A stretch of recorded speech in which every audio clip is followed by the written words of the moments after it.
श्री सीता रामचंद्राभ्याम नमः। स्वागत है आप सभी का हिंदू ग्रंथावली ऑडियो बुक चैनल में। 30वां सर्ग, श्री राम द्वारा विश्वामित्र के यज्ञ की रक्षा तथा राक्षसों का संहार। तदनंतर देश और काल को जानने वाले शत्रुघ्न राजकुमार श्री राम और लक्ष्मण, जो देश और काल के अनुसार बोलने योग्य वचन के मर्मज्ञ थे, कौशिक मुनि से इस प्रकार बोले। भगवान, अब हम दोनों ये सुनना चाहते हैं कि किस समय उन दोनों निशाचरों का आक्रमण होता है, जबकि हमें उन दोनों को यज्ञ भूमि में आने से रोकना है। कहीं ऐसा न हो असावधानी पे ही वह समय हाथ से निकल जाए, अतः उसे बता दीजिए। ऐसी बात कहकर युद्ध की इच्छा से उतावले हुए उन दोनों ककुत्स्थवंशी राजकुमारों की ओर देखकर वे सब मुनि बड़े प्रसन्न हुए और उन दोनों बंधुओं की भूरी भूरी प्रशंसा करने लगे। वे बोले, ये मुनिवर विश्वामित्र जी यज्ञ की दीक्षा ले चुके हैं, अतः अब मौन रहेंगे। आप दोनों रघुवंशी वीर सावधान होकर आज से 6 रातों तक इनके यज्ञ की रक्षा करते रहें। मुनियों का ये वचन सुनकर वे दोनों यशस्वी राजकुमार लगातार 6 दिन और 6 रात तक उस तपोवन की रक्षा करते रहे। इस बीच में उन्होंने नींद भी नहीं ली। शत्रुओं का दमन करने वाले वे परम धनुर्धर वीर सतत सावधान रहकर मुनिवर विश्वामित्र के पास खड़े हो उनकी और उनके यज्ञ की रक्षा में लगे रहे। इस प्रकार कुछ काल बीत जाने पर जब 6ठा दिन आया, तब श्री राम ने सुमित्रा कुमार लक्ष्मण से कहा, सुमित्रा नंदन, तुम अपने चित्त को एकाग्र करके सावधान हो जाओ। युद्ध की इच्छा से शीघ्रता करते हुए श्री राम इस प्रकार कह ही रहे थे कि उपाध्याय, ब्रह्मा, पुरोहित, उपद्रष्टा तथा अन्यान्य ऋत्विजों से घिरी हुई यज्ञ की वेदी सहसा प्रज्वलित हो उठी। वेदी का ये जलना राक्षसों के आगमन का सूचक उत्पात था।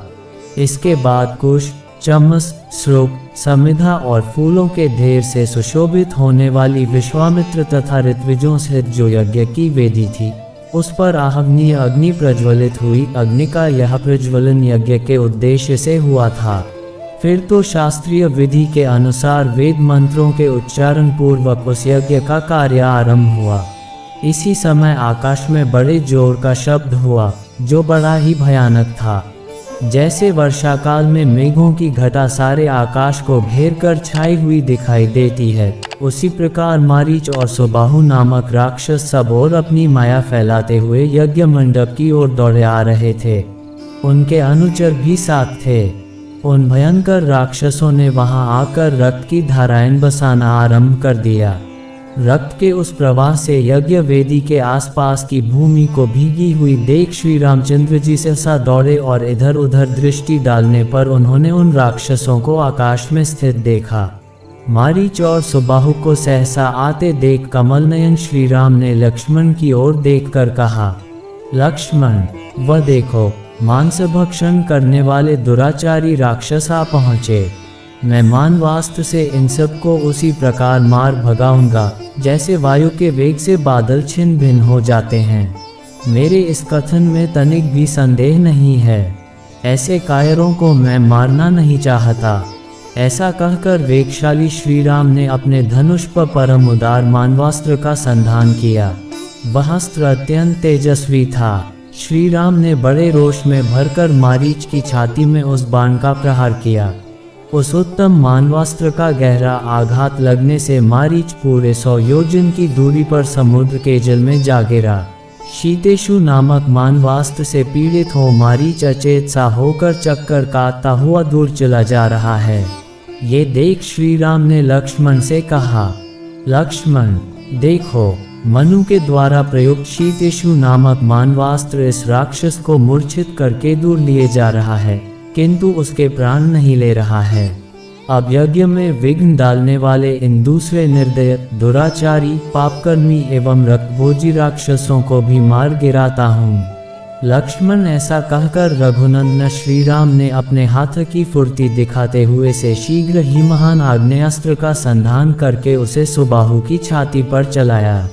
उसकी चोट लगते ही वह मरकर पृथ्वी पर गिर पड़ा। फिर महायशस्वी परम उदार रघुवीर ने वायव्यास्त्र लेकर शेष निशाचरों का भी संहार कर डाला और मुनियों को परम आनंद प्रदान किया। इस प्रकार रघुकुल नंदन श्री राम यज्ञ में विघ्न डालने वाले समस्त राक्षसों का वध करके वहां ऋषियों द्वारा उसी प्रकार सम्मानित हुए जैसे पूर्व काल में देवराज इंद्र असुरों पर विजय पाकर महर्षियों द्वारा पूजित हुए थे। यज्ञ समाप्त होने पर महामुनि विश्वामित्र ने संपूर्ण दिशाओं को विघ्न बाधाओं से रहित देखा श्री रामचंद्र जी से कहा, महाबाहो, मैं तुम्हें पाकर कृतार्थ हो गया। तुमने गुरु की आज्ञा का पूर्ण रूप से पालन किया। महायशस्वी वीर, तुमने इस सिद्धाश्रम का नाम सार्थक कर दिया। इस प्रकार श्री रामचंद्र जी की प्रशंसा करके मुनि ने उन दोनों भाइयों के साथ संध्योपासना की। इस प्रकार श्री वाल्मीकि निर्मित आर्ष रामायण आदि काव्य के बालकांड में 30वां सर्ग पूरा हुआ। 30